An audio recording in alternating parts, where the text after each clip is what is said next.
2016 Honda TRX250X. It's been heavily modified for the wife. I don't know if it's the most expensive TRX250 on the planet, but it sure feels that way. I'm going to cover all the mods. I'll break the video down to sections and make it a little bit easier to follow. So moving to the front now. Front, I've got two half-gallon fuel canisters. I think they're made by Sandstorm. They actually sit behind a DG push crash bar that I blacked out.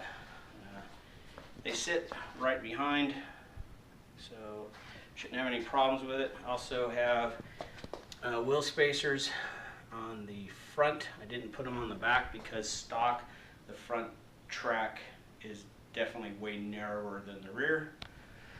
I've also added these remote reservoir front shocks. The stock ones are atrocious. I got a really good deal on these, so that's why I decided just to go with the remote reservoir. And also, it's hard to see. Let me see if I can get the camera in there.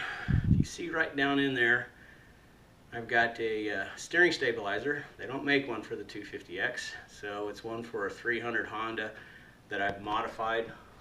Works really well. And also underneath, I've got the full skid plate that you need when you're riding in southern Nevada, because 90% of what you ride on seems to be rock. So I'll move to the handlebars next. Handlebars are my Yamaha Quad 450 handlebars. Took the factory Honda ones off. Had to go with the fat bar upper mounts, so I actually went with a rubber mount. It's work in progress to see how that works out.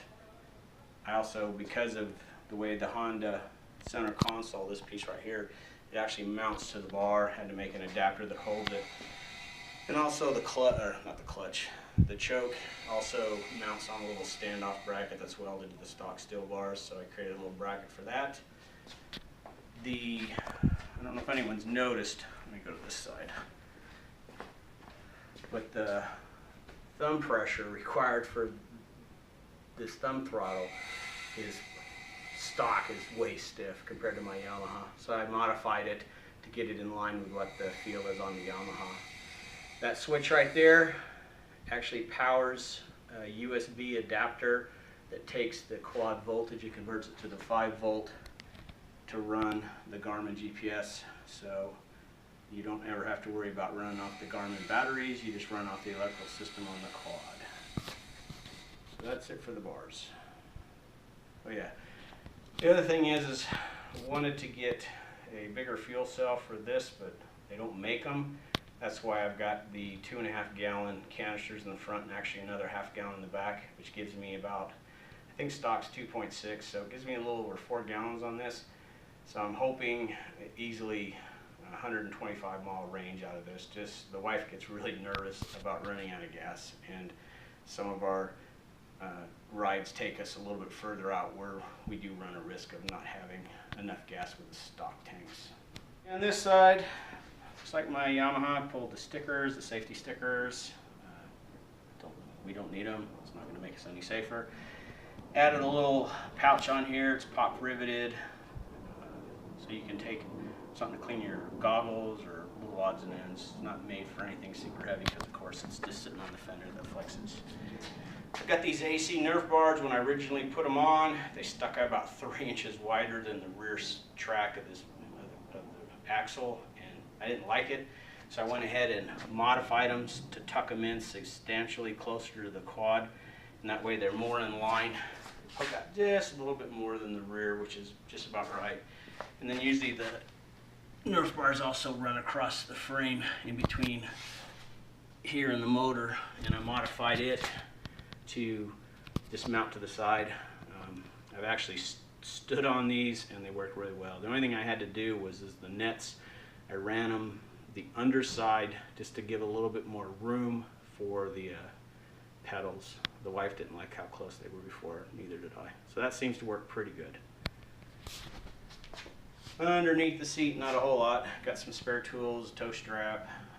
Went with a JD jetting kit on this.